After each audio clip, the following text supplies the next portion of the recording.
Hello friend, welcome back to my channel. আজকে আমরা যাচ্ছি দীঘায়।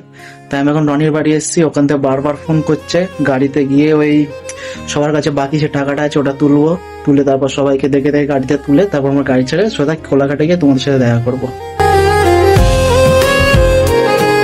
এই গাড়িটা করে আমরা যাবো স্লিপার বাস। আমরা প্রথম চলে এসেছি, তো সবাই আসবে, যাব। এই যে হাতে লিস্ট এসে গেছে সবার, এই লিস্ট হিসাবে সবাইকে তুলবো গাড়িতে। তো এই আমরা কোলাঘাটে নামলাম, এবারে দেখি কিছু খাওয়া দাওয়া করবো, তারপরে বাসে উঠবো। বাসে ঘুমাচ্ছিলাম তো ওই জন্য আর রাস্তার কোনো ফুটেজ আমরা নিতে পারিনি। রনি আছে, রনি। তো এই আমাদের খাবার এসে গিয়েছে, একটু খাওয়া দাওয়া করে তারপর বাসে উঠবো। আমরা 6টা থেকে ঘোরার পরে এখন একটা রুম পেলাম, দেখি গিয়ে পছন্দ হলে রুমটা বুক করে দেবো। বহুত কষ্ট হচ্ছে, সেই আমাদের রিয়াজ যাচ্ছে। রুমটা আমরা ওই হোটেল বিপি যেটা আছে ওখানে থাকবো। এই দুটো ছাপড়ি যাচ্ছে। আমরা এই রুম থেকে বার হলাম, একটু সমুদ্রের ধারে যাব, কিন্তু পানি হচ্ছে, বৃষ্টি হচ্ছে, তো সমুদ্র মনে হয় নামতে দেবে না। তাও গিয়ে দেখি। আমরা ফাইনালি পৌঁছে গেছি দীঘার পাড়ে এই বৃষ্টির মধ্যে। এটাই টিভি করি না।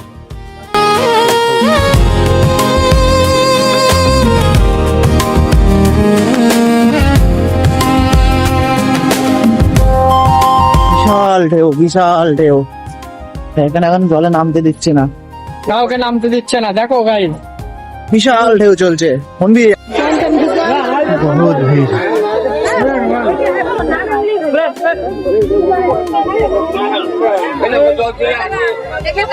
জোয়ার আছে ভালোই, ওই জন্য নামতে দিচ্ছে না। কত পর্যটকের ভিড় দেখো,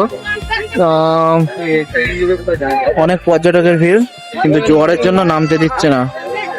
আমরা এসেছিলাম নামার জন্য, কিন্তু নামতে পারছি না। পুরো বেকার হয়ে গেল দীঘা।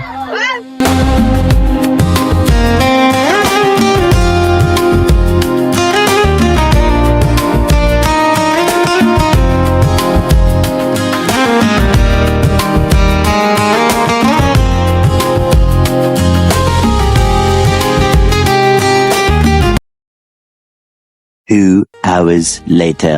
বিকালে বৃষ্টিটা কমলো, তাই একটু সমুদ্রের পাড়ে আমরা আসলাম, কিন্তু সেই নামতে পারছি না। সবাইকে একটাই কথা বলবো, এই সময় না আসাই ভালো দীঘায়। বর্ষার সময় আসলে পুরো বেকার হয়ে যাবে।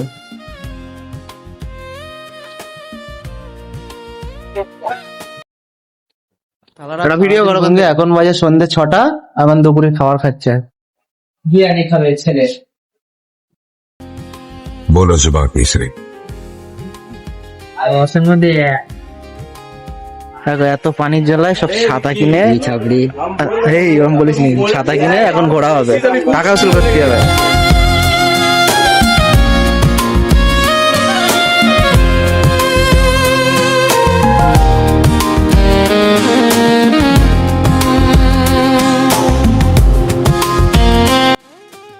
এখন আমরা এই রুমে চলে এসেছি।